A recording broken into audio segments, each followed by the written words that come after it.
Mhm. All right.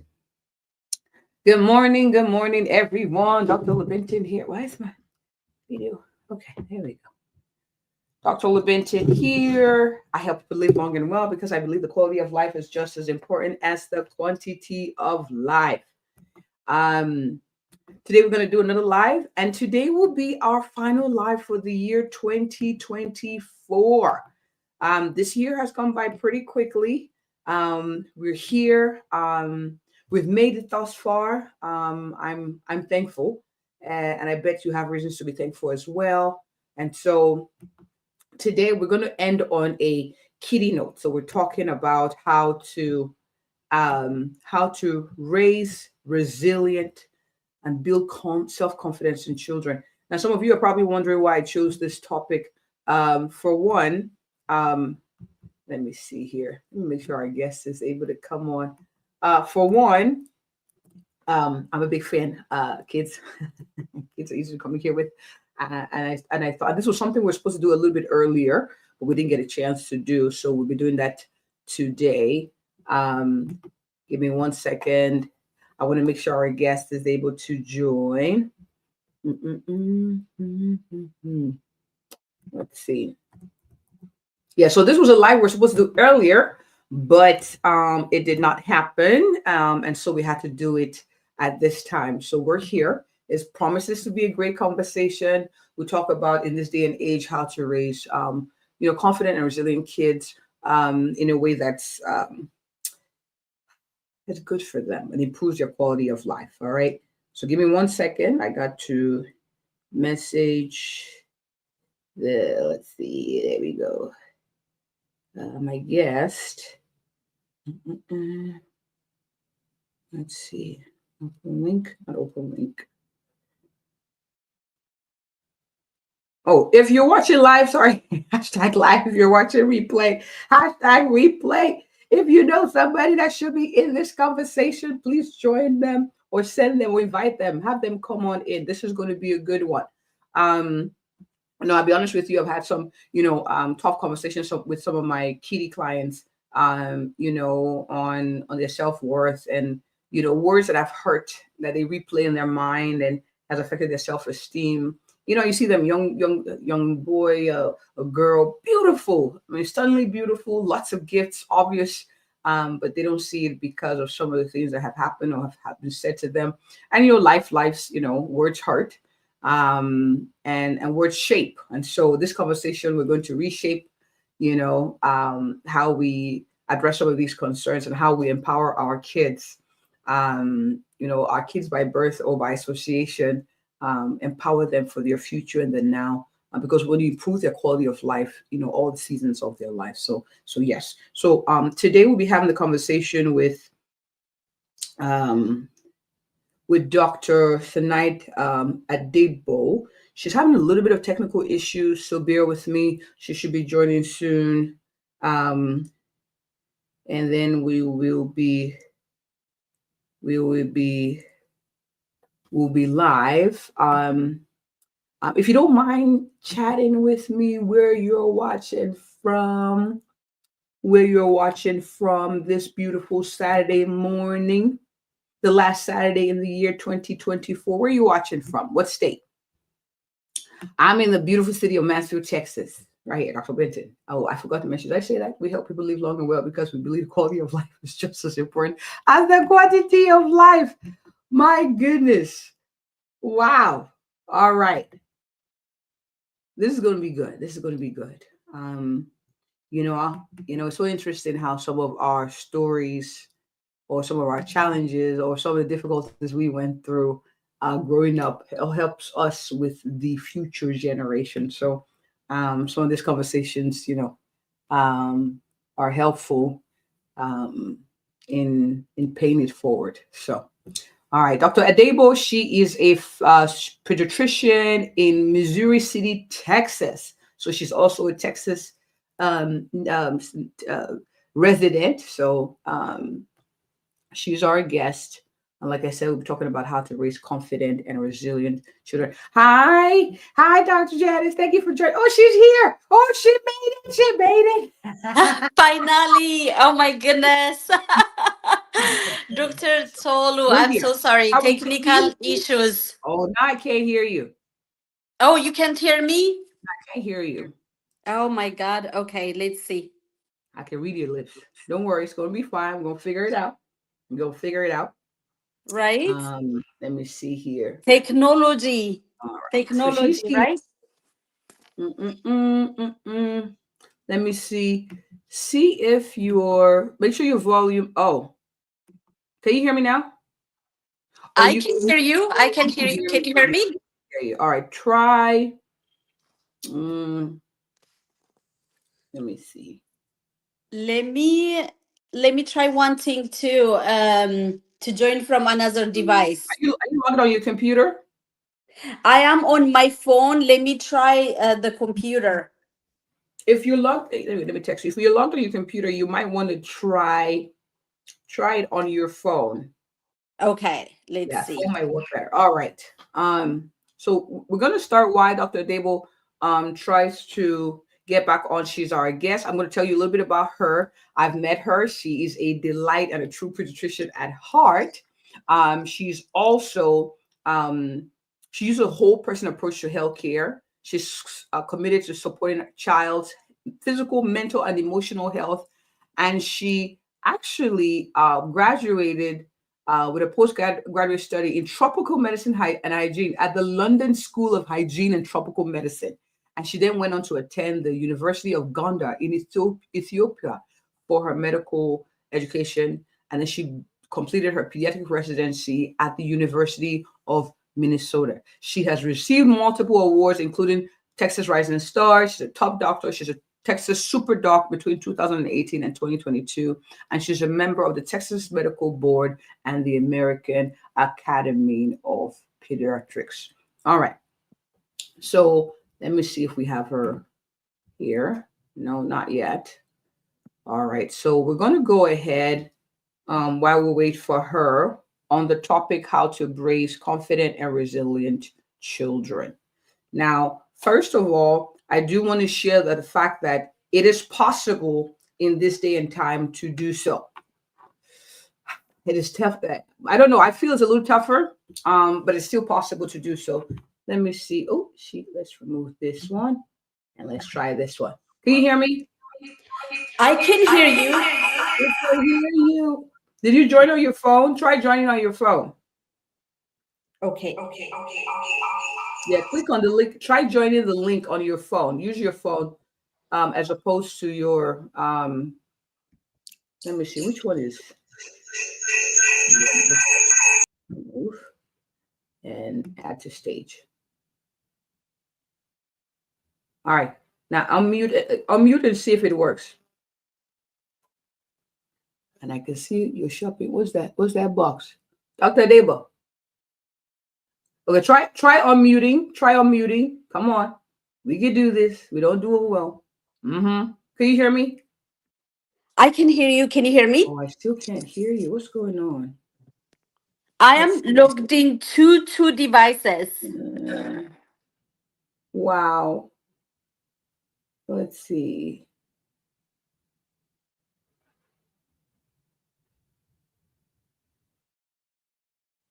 Okay. All right. So we'll wait. Dr. Adebo, I can't hear you. So you're here in the backstage, but we can't hear you. I don't know. I'm not sure what to do right now. So what I'm going to do is we'll keep going. If you're able to join, let me see. Let's try one more time. Try looking at your audio. You have to go look at your audio settings to make sure it's on. You got to make sure your audio. Yeah, we can't. So it has to project out to me. So what I'll say is, maybe go out, test it first. You got to hear the sound playing back to you when you test your audio. At the bottom of the screen, it'll say settings, and then it would say, thank you, ladies, thank you all viewers for being patient. You go to settings, and then you go to audio. You test it out first. Make sure you hear the sound playing back to you, and then come back in. Okay. All right. So we're going to go ahead. So first of all, I do want to say that thank you for hanging out with me. It is possible to raise resilient children and confident children in this generation, in this time and season. And why is that important? One, it's important for their development. It's important for their self-esteem. It's important for them to know their self-worth so they can live out, I believe, their God-given purpose. So, you know, and I have to be honest with you, it's a never-ending conversation. You know, sometimes have a conversation with your child or a child that you're mentoring, and they come back again, and it's the same thing. You're like, oh, I thought we had it settled. You're amazing. You're beautiful. We love you. That's all that matters. God created you for something powerful. That's it. No, this conversation is non-ending. Non-ending. So it's something that's had over and over again. And even we as adults, we know that this is something that needs to be done over and over again. All right, Dr. Adebo is back. Let's see. Can you hear me? I can hear you. Can you hear me? No, I cannot hear you. All right. So sorry. So one more time, Dr. Adebo, I want you to step out. You need to test to make sure you can hear. Yeah. You go out, or you click into StreamYard. You see at the bottom settings. You got to click. Oh, you can hear both of us. Oh my goodness! So it's me. Yeah. Can you hear me now?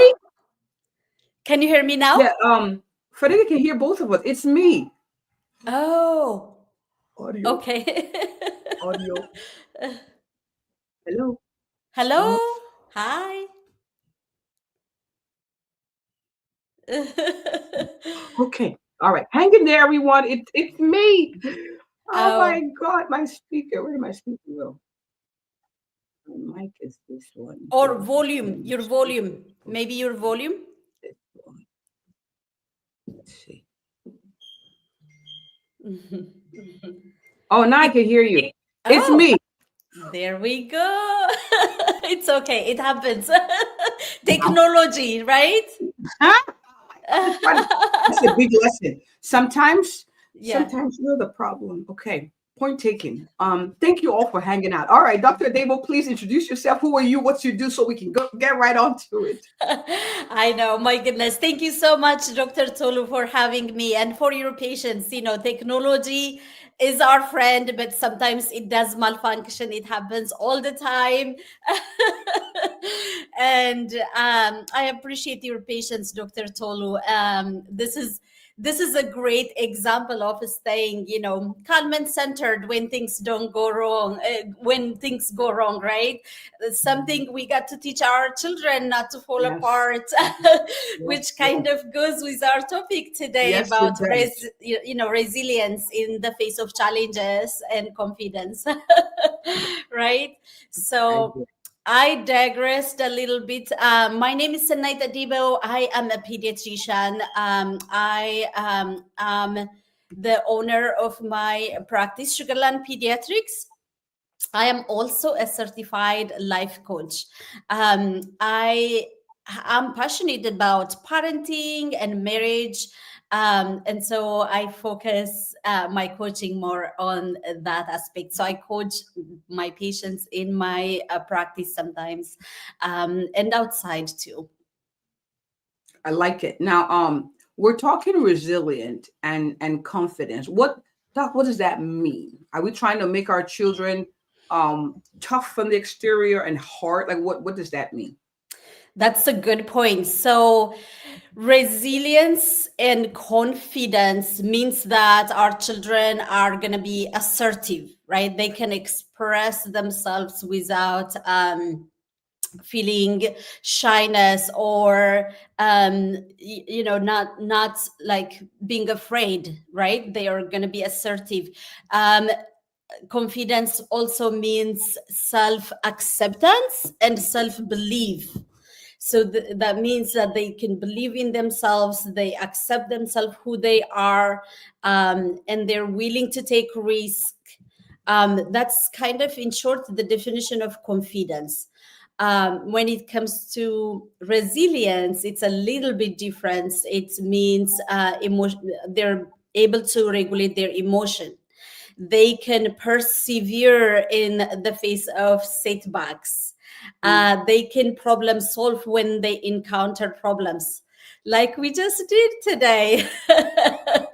when we live in this world, there's going to be always ups and downs, right? Challenges are part of life, but in the face of setbacks and challenges, staying calm and centered, and focusing on the solution and not the problem, right? Problem solving, being adaptable to situations. Those are all some definitions of resilience and confidence.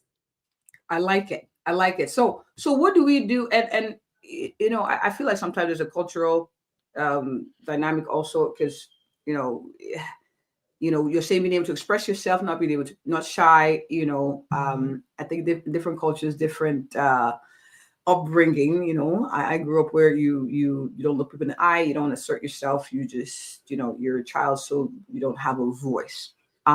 So let's talk, why is this important for us to shift regardless of background, especially living where we're at. Why is it important for us to shift even in our backgrounds, to foster this self-confidence and resilience? Why is it important, Doc? Yeah, it's really, really important in everything we do. If you are not able to be assertive and express yourself, if you are not self-reliant and you don't believe in yourself, you don't accept yourself, the world we live in is not a friendly world, right? It can be friendly sometimes, but you can have challenges, and so unless you are going to be your biggest cheerleader and advocate, and so that's really, really important. So I grew up in Africa too, Dr. Tolu. Where as a child you're supposed to be quiet, you're not supposed to speak that much, right? There's a lot of love and community in Africa. The whole village is almost your parents, and so there's a lot of love, there's a lot of support. However, when adults are talking, you're supposed to listen more.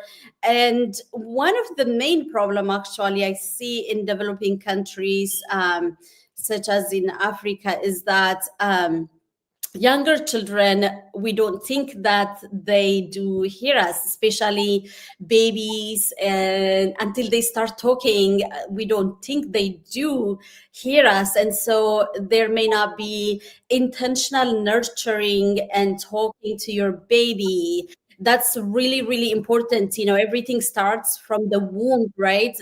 Confidence, resilience, self-acceptance, all of those stuff does start early on. And we know that research has shown that babies do listen even when they're in the womb. And so it's very, very important to start nurturing that relationship, start talking to our babies even when they are in the womb, in a way that's affirming.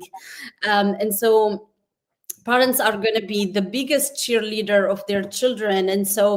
And the relationship we have with our parents starts from the womb. And so talking to your baby in a positive, nurturing way, that's affirming, can start early on in the womb, and then it continues, of course, and that's going to help them develop the self-confidence and the resilience required to handle challenges, right, that they may face in life. Dr. Adebo, so one thing you really harped on right now is the importance of our words. We don't speak enough. We tend to speak only when they misbehave. So now that we know, what you're saying is it starts from the womb. So talking to your baby in the womb, talking to your infant, talking to your toddler, talking to your child, and being intentional about affirming them with your words. Can you give examples? Because some of us struggle, not us, because I've learned with I love you.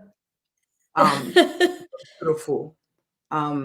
You're like, give us examples, like, even for the men watching, we're like, well, they know I love him. Yeah, no, that's a very good point. So I affirming and praising the process and the efforts. So, our children are learning. They're gonna mess up things sometimes.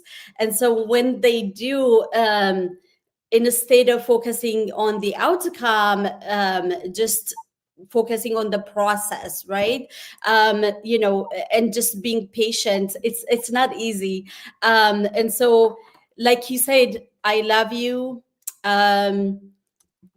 You are, you are a good boy, you're a good girl, you're beautiful. It's very important. But also when they are trying to do something and they don't do it quite well, because they are learning, staying calm and affirming the process and their effort, right? Not the outcome, not focusing on the outcome, but focusing on the process and the effort they put will help them learn that things do require effort. I can do it. And so, like, you did it wrong, instead of saying that, okay, how else can you correct that? What else can you do? And not doing everything for them, having them figure out things, right? But just being the supporting hand that's there, that supports them, knowing that they are in the process of learning. They haven't figured things out yet. We know that they're learning to walk, they're learning to talk, right? And just like that, other things that they need to do, they are in the process of learning. And sometimes they may taste us, right? They may do things that taste They us. may, Doctor, they may, they will. They will, absolutely. Yes. They will test you to see where is your limits. And so I think balancing setting limits in parenting and also showing grace and this unconditional love, right? Our love for them has to be unconditional despite what they are doing. And so separating their behavior from them, right? So you may not agree with what they are doing, let's say if they're misbehaving, but just separate that behavior and just tell them that that's not okay, that's not a good thing, and maybe show them the consequence of doing that, but still loving them unconditionally even during a misbehavior. Dr. Adebo, I want to pause and ask a question. You said earlier, praising them, and you're good boy. For the parent who's watching, who's like, well, wouldn't that make them cocky and proud, and like, oh, they always wait to hear that. What do you say to that, Doc? Right. So that's a very good question, Dr. Tolu. So not empty praise, but praising when you catch them do something good, praising how they did it, the process of doing that, the effort that went through, will help them be less proud later in life, if that makes sense. But a sense of affirmation, let's say if you find them say, oh, I can't do this, it's hard, and just reframing that, how can you learn to do that? What are the things you can do, right? I'm here to support you, not answering all the questions and the challenges for them, not doing everything for them, but just being this parent who is there patiently guiding them and leading them.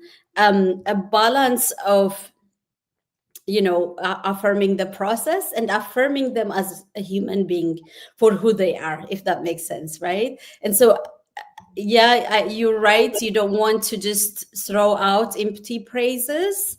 You want to watch them do something good and praise the effort and the process, even when they fail, reframing failure, that it's a process, that it's a learning, if that makes sense. Did I answer your question? Yes, you did. Powerfully. Yes, you did. Thank you. Thank you. Thank you. Yeah. And so the other thing is failure. In society, we are taught to avoid failure at all costs and things like that, right? But but normalizing trial and error and failure, um, something comes to mind as we talk about failure and affirming the process and stuff. Sarah Blakely, you may know her. She was the owner of a multi-million dollar business, and she sold her business for multi-million dollar, right? Her dad used to ask them, what did you fail at today? Every day after school. And so it made it natural and normal to fail. This world is growth centric world. It's not comfort centric. As human beings, we may seek comfort usually, right? But you're not going to stay comfortable. If you are comfortable for a little bit, something is going to come, right, to disturb that comfort, because we live in a growth centric world. And so installing growth mindset in our children would mean it's okay to try and fail. You learn from that process. You learn how to not to do that, right? And so it just gets them out of the comfort zone and trying to do greater things. In the example of Sarah Blakely, she failed so many times, but eventually, she ran a billion dollar business, and she sold her business that much. And that had an impact in her trying and not giving up and pushing through when she is faced with challenges and trials, right? Wow. Well, thank you. Thank you so much. I'm really pained that we started late, but we're gonna extend the time a little bit. I'm gonna have you come on again because this is powerful. And my next question to you is for the parent who's watching. You know how, we have this talk it out cards that we do with the kids, and in one of the conversations, the feedback one of my children gave me was that sometimes when you guys talk about your past, like how you walked 100 miles to school, or how you didn't have lunch in school, or how you didn't have money, and you make it seem like what we're going through is nothing compared to what you guys went through. um you know I we always argue that we feel the kids have it easier these days than we did. How do we balance that conversation where we're trying to say, life is tough, it's life, but there's still beautiful things in life. But we did way more than you did, without making them feel inferior. Yeah, no, that's a very good point. Very good point. Yes. I see that in my practice too all the time, and in families too. My own family, sometimes I see it where, you are entitled, you have it easy, you didn't pay, that much price, and kind of talking to them down. There's that tendency. But the thing is, they have their own challenges. Even if they have a different form of challenges, they still do have. And so it's important to share with them what your life path has been, the challenges you passed through, and kind of linking that to how strong it has made you, right? Every challenge we went through makes us stronger and stronger, right? And so not like making it like you are the victim, if that makes sense. All of the things, everything in life that happens for you and not to you, right? And so all those challenges has made you this resilient, strong parent, right? And you may expect that from your children, who had it easier for the most part. What comes to mind is that when me and my husband had a meeting, and we flew out of town, and my parents were here visiting at that point, and they took our kids to walk to the mall, and they were really, really young at that time, like maybe 5, 6, 7, that age. And so they didn't have car because they were here visiting. And so they took them to the mall, which is about 10 minutes walk. And they were just so tired on the way. And what our kids say was that we only walk from the garage to home. Oh my God. So things are easy in this country, you know, as opposed to, you know, Africa and other developing countries that we may have grown. But that's their current life, and that's okay, right? Accept it as it is. But you don't want to teach them entitlement, teach them that things are going to be always smooth and easy. Still, you can challenge them with things. For example, when they're doing homeworks, instead of giving them all the answers, have them research and find the answers, right? The other thing you can do is when you are cooking, or when you are shopping, when you are cleaning, doing things in the house, involve them through all of that too. That will help them experience the challenge and develop resilience and strengths that way, if that makes sense. Yes, it does. I see that a lot, even in workplace and things. You know, the new generation is a little entitled, doesn't want to pay price and all of that. But you can change that by, challenging them a little bit. And they can have their own challenge, even if it's not like walking 30 minutes to school or walking an hour to school, right? You raise a very important point. With the new generation, we can't distance ourselves from them. Mm-hmm. It doesn't help. It doesn't help with the transfer of wisdom. It doesn't help with the transfer of intellectual wealth and other things. It doesn't help. So to bridge our gap, we raise our expectations some, and they step up to it, and then we raise it some, and then we raise it some. And I like how you mentioned that, your child, and I think I read a book about this. It talked about your child's issues, like going to school struggles, is like a mountain to them. It's a big deal to them. So don't trivialize it in your conversation. You can tell them that's part of life, encourage them and teach them how to deal with it, but don't poo-poo it, because that's their own. When you do that, you shut them down. They can't talk to you. So sometimes, as silly as, someone says something, I'm like, and like if someone said to you that you're white, you would laugh. So if someone said you're stupid or you're ugly, you would laugh too, because you're beautiful, you're fearfully and wonderfully made. So that's end of conversation. But it's a recurring thought. That's a big deal. Don't poo-poo it. Get to the root cause. Talk about it. So I like that you said it's their challenge. So we got to address it, and not but teach them how to address the adversity. Absolutely. Yes, I agree.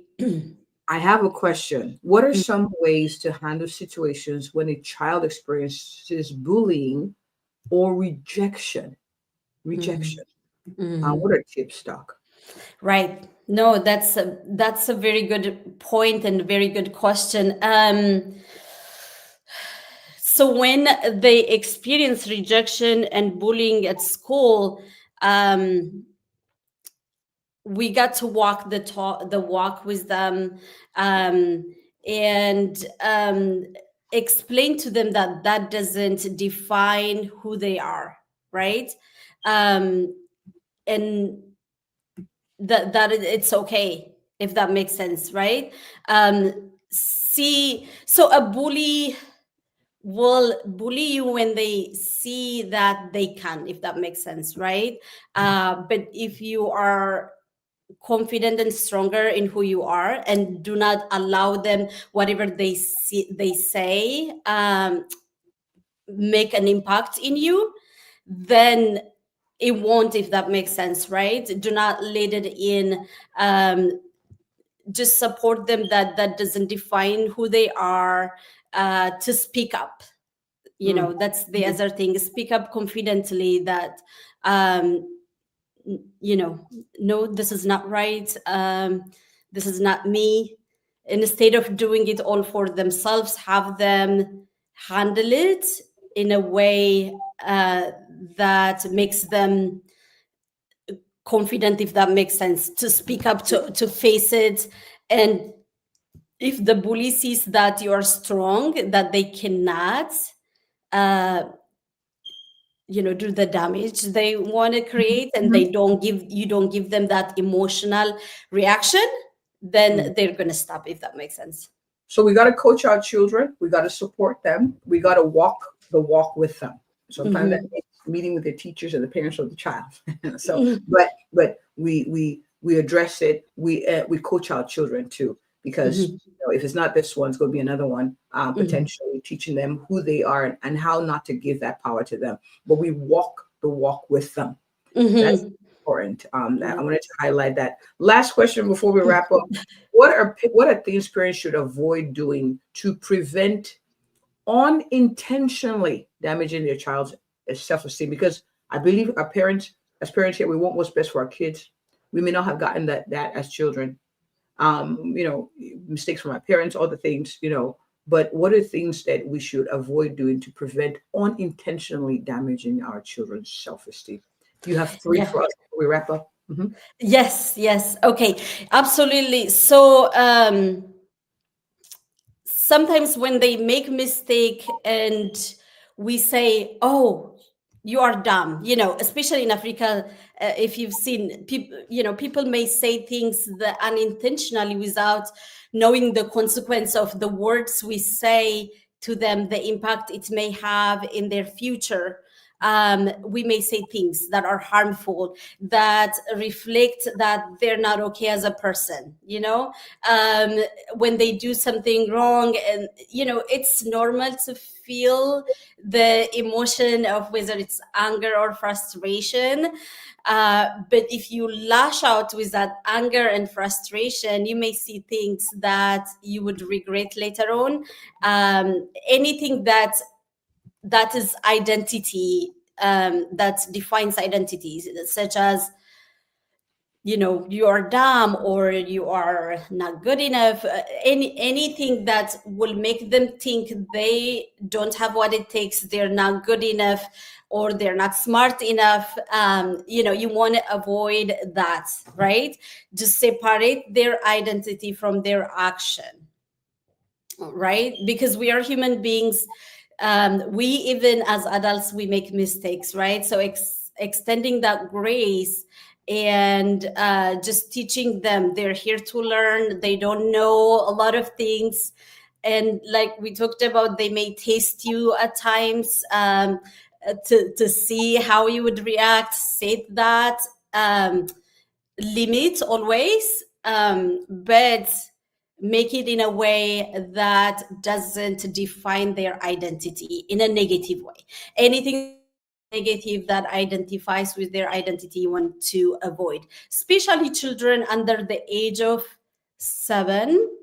Anything you say to them, they're going to take it to heart, right? They're going to think, they're subconscious, for the most part. So anything you tell them, that's going to be who they think they are, right? So even if it's a teacher or a school friend or anybody in the family, if they say anything that's identity shaping, such as you're not smart, you're not beautiful, you're not good, whatever it is, they think that's their identity and they grow up with it. And so being really, really intentional, especially under the age of 7, with what we say is very, very important, right? We may feel emotional sometimes, walk away before you say anything and just take a deep breath, wash your face or do something, recollect and come back and guide them and lead them to the right direction, and not react or lash out, if that makes sense. Yes. And I'm going to share one that I think is also very good, because it was a lesson for me. Learn the art of saying I'm sorry. Oh, man, those 2 words are powerful. And mean it. Yeah. Absolutely. Yeah. So so it's a relationship, right? Parenting, marriage, we're in a relationship, and we're human beings, we are imperfect. Sometimes you can be emotional and you may damage the relationship a little bit, but make a repair always at the end, come back. That's very powerful, Dr. Tulu. I agree. Come back and say, oh, I'm so sorry that I said this, and just repair, right? So just having that conversation from early on, until they are, if you start that relationship with your child early on, that connection, that relationship, earlier and earlier, right? It's gonna have an impact in your parent-child relationship as they grow up older. Yes. Yes. So as we wrap up, Doc, I have parents who are watching who are like, man, I wish I watched this when my kids were 7 or 6 or 5. They're older now. Any words of encouragement for that parent who's like, they're still under my care, but I feel like, their confidence and resilience and any words of encouragement for that parent who is watching, who wants to still try.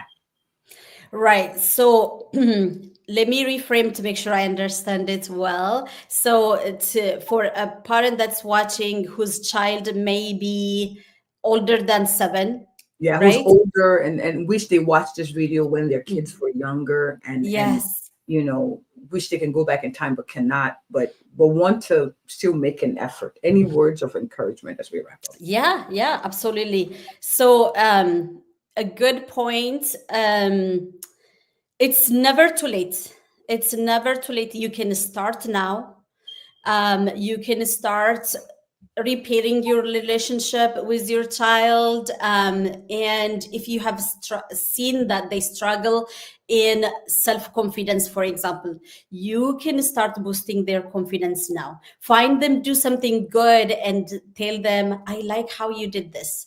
Always focusing on the process, not just the outcome, if that makes sense. And so it's never too late. And when you find them have a negative self-talk, catch that and tell them, no, that's really not true, And if you can identify a time when somebody may have said negative things to them that may have been impacting their self-esteem, you can talk about this. Somebody may have said this, or a school friends may have said that you're not beautiful when you were younger, but that's really not true. You are really truly beautiful, right? And so it's never too late when it comes to resilience, to having them solve problems, face challenges, overcome them, and just share the process with them. You see how you did this? That's so nice. That was so good. Yeah, it's never too late. You can start now. Dr. Tolu said, and I was seeing earlier who wrote that separate their identity from their action. Yes. So love them unconditionally for who they are. If you see a behavior that you don't agree, separate that. Oh, it was Eve. Yes, separating identity from action. Eve said that. That's so true. Yeah. Awesome. This was powerful. Doc, I have people who are watching and they want to connect with you. They hear you're in Texas too. They know if they're in your neck of woods, they would love to send patients to you or come see, bring their kids to you. Doc, where can people find you? Yes, so they can find me on my website. It's Sugar Land Pediatrics, tx.com. You can send a text message even on my website, and you can find me on social medias as my full name, Senait Adebo, on Facebook, Instagram, LinkedIn. I'm not very active on TikTok. I just started recently. And Twitter too, not too active, but just Facebook, Instagram. Find me, Senait Adebo. And if you do text on our website or DM me. I will send you an ebook on parenting, how to create, resilient, raise resilient and strong children, and how to create peace in the family. Before I leave, I want to share this one thing. As parents, we may be focused on our kids, right? But it's very, very important also that we have a very strong relationship and a strong marriage too, right? The best gift you can give your children is a strong marriage. And so all the moms, dads that are listening, nurture your relationship, right, with your spouse. It's especially in the life we live in, we are all busy, we're taken away so much, but intentionally spend time with your spouse, right? Date nights, maybe it's every 2 weeks or every week if you can, but even like daily, on a daily basis, even if it's 5 minutes, make effort to connect. I think connection is very important with our spouse, and a strong and healthy marriage is the best gift you can give your children. Even with our children too, connection. But social media, lots of things take away our attention and our connection from our children, but be intentional about that. I love you, Dr. Adebo. That was powerful. Oh my goodness, Dr. Tolu, I love you too. You are such an inspiration for all of us. And thank you so much for having me. My pleasure. And thank you all for watching. Dr. Una, thank you for stopping by. Dr. Mitra, Dr. Eve, I appreciate you. Dr. Adebo, we're going to do this again. I'm going to send you a link after this so we can schedule for some time, maybe in April of next year. This is a conversation that needs to be had over and over again. It's empowering. It's encouraging. I'm glad that the glitching stopped us from doing this, but give me a high five. Doc, give me a high five. Just Tolu, I love your energy. Thank you so much. We're going to do this again. But thank you all for watching. We'll do it again. Next time will be very smooth. I promise you guys. I take full responsibility. That was not your fault. It was me. So this was good. So I appreciate you staying it through. Thank you to all our viewers for watching. As always, if you or anyone you know is looking for a thorough and compassionate family physician in the Mastery, Texas area, I am she. And if you're looking for an awesome pediatrician in the Sugar Land area, she's a good, she right there. Okay. Yeah. Right there. All right. All have a good one. Happy Saturday. And I'll see you in 2025 by the grace of God. Thank you.